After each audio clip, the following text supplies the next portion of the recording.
Hi, Ella. Thank you so much for taking time to be a part of our Meet Our Tobacco Free Kids Ambassador Series. To start off, we'd love to know if you could tell us a little bit more about yourself. Yeah, just let us know all about you. Of course. Thank you for having me. My name is Ella Paligo, and I am currently a senior in high school. I live in Tennessee. I'm right outside of Nashville, and I attend Beach High School. I love being involved in my school and community, and so anything that I can do to volunteer, I'm really active with our student government and other clubs. I just love helping out and being as involved as possible. We really love that, and it's amazing. And just to dig a little deeper, what exactly inspired you to get involved with tobacco control and tobacco issues?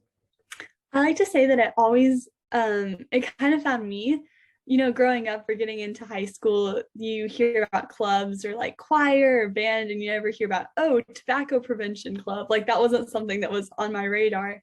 But I remember being in middle school and our mascot is the Buccaneer, or Bucky for short, as we call him. And so we had a club called Bandits, which was Bucks Against Narcotics or Drugs in the school.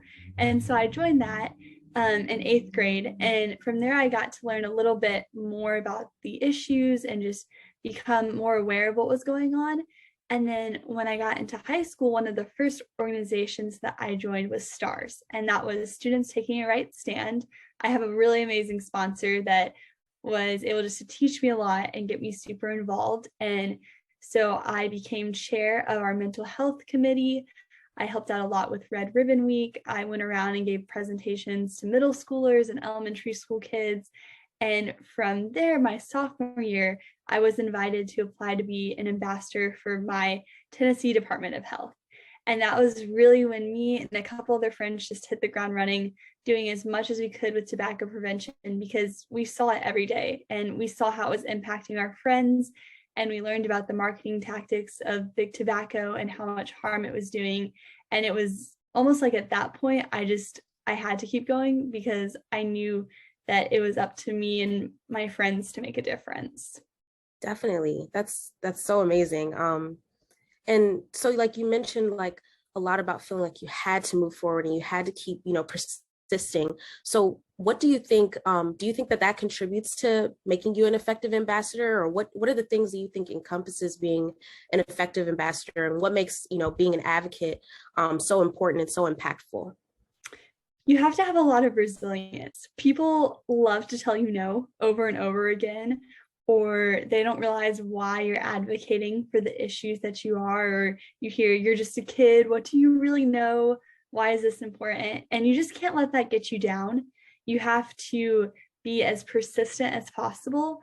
And you have to just keep asking the hard questions. And it can be a little scary when you're a sophomore talking to adults or politicians, school board members, whatever it might be, and trying to advocate for something you're passionate about. But I would say definitely just being as brave and persistent as possible because that's how you're going to get somewhere with the change that you want to make. Definitely.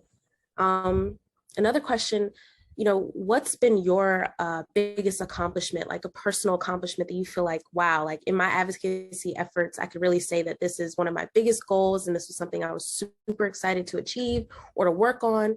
Is there something that you could tell us more about that? I would say that for me in my junior year, me and some of the friends that I work with, we decided that we wanted to pass a policy for Sumner County schools. There are 95 counties in Tennessee, and only as of over a year ago, there were only 5 counties that had a universal policy. So 5 counties even taking note of the damage that tobacco was doing, how it was harming students, and even really having a conversation about that. And so I made it my goal that I wanted Sumner County to be the 6th county to pass a universal policy. And that was not the easiest task. It can be a lot of work to prepare a presentation that's over an hour long, talking to your school board, making a legislative change, whatever it might be that encompasses a lot of work that I wasn't aware of at first. And so that took me and my group of friends about a year to do, but we were able to present at the school board and they voted unanimously for that universal change. And they also, one of the biggest things that we talked about was how we didn't want just punishment. We just saw kids out of school, they're being suspended or in school suspension, and there weren't any resources to help them. They weren't addressing maybe the issues at home or the mental health challenges that these students were facing. It was just punishment was the only tool that it seemed like we had. And so really advocating for that.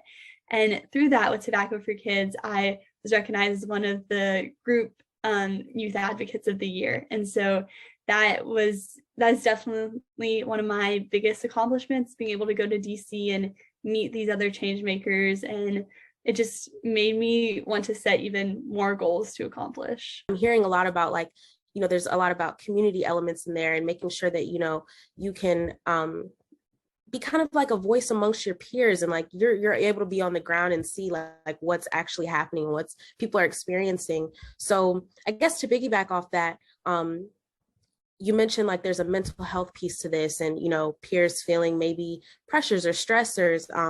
What are the things that you feel like you're seeing amongst your peers, and what from your perspective are the things that are kind of defining your generation, and what are the issues that you all are facing that's kind of creating this mental health piece that's getting pushed in there into the middle?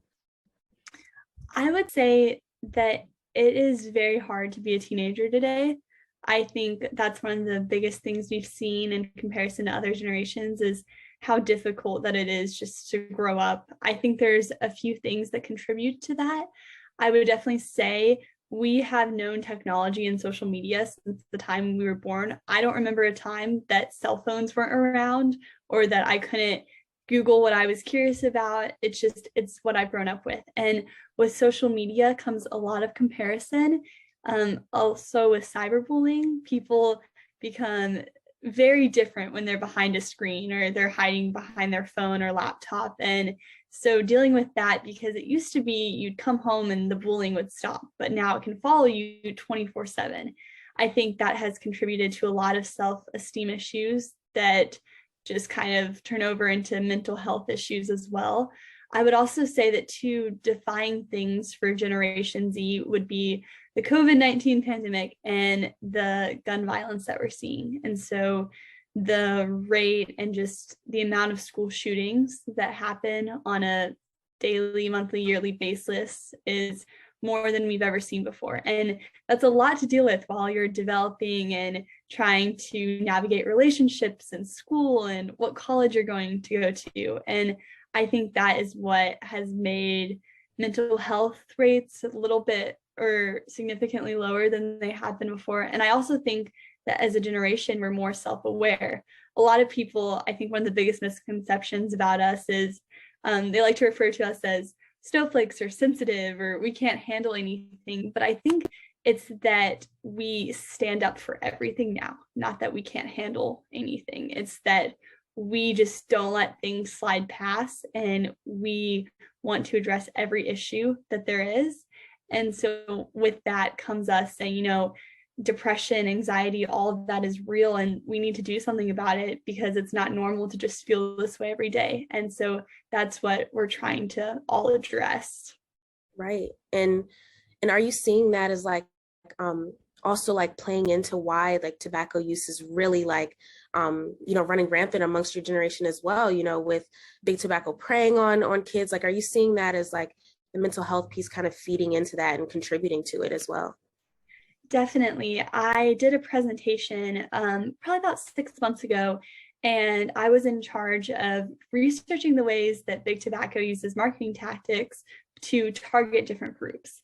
And so I looked at the ways that they target youth, people with poor mental health, and also LGBTQ plus individuals. And so they have groups designed to target all of those different populations.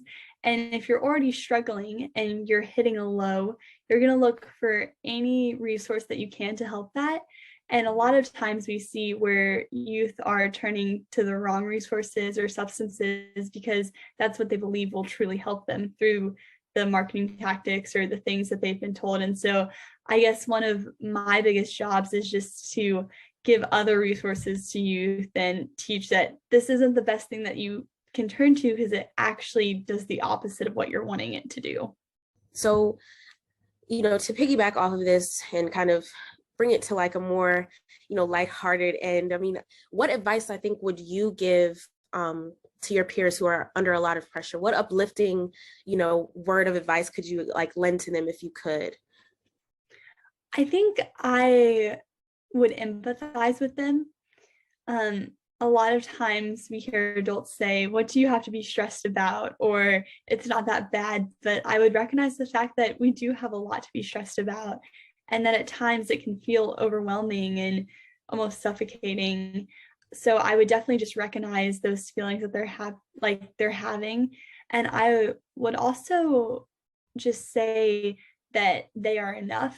I have this little wallpaper on my phone that says, "You're enough, you've always been enough, and you will always be enough." And so I think that's just really important, because when we're in the age of comparison, it's so hard to remember that just being us is good enough. And so if I can tell any youth that, I will. Yeah, it's so important to be reminded of that, especially with so much going on in your life. And there's so much that people are facing, the self-esteem things, all the different pressures and stressors that are happening. There's so much, that feels like it's hinging on your future being so young. And I think that's a lot to deal with on a day-to-day. And I think you hit it right on the head when you said, this isn't a sensitive generation or a snowflake generation. It's being self-aware and it's being conscious of where you are. And I think that's so commendable. And there's a lot to empathize there. So just to close it out with something fun, what are the things that make you smile and make you who you are? I definitely have a couple. I would say my family and my friends, for me, the people in my life are just the most important. They always make me smile. I have two little puppies that you might have heard barking a little while ago, Winnie and Willow, and they always make me smile. And then just the extracurriculars that I participate in, or being in my community or in my school, that's where I feel the most happiest. And so those things always bring a smile to my face, because advocacy work can be a lot, and it's easy to feel kind of burdened with that, or carrying the weight of everyone. And so looking for those things or those people that can just keep you grounded and really just make you feel your best are important. So important. Well, this has been great. And we just thank you so much for taking the time out of your busy schedule to talk with us. And it's really been a pleasure to learn more about you and learn more about your advocacy work, and even hearing the words that you have to offer your peers. It's amazing. And we hope to hear so much more amazing things about you in the future. So just thank you again. And this was great. Thank you so much. I love Tobacco Free Kids, and I'm just happy in any way that I can help out the organization. So thank you so much for letting me do this today.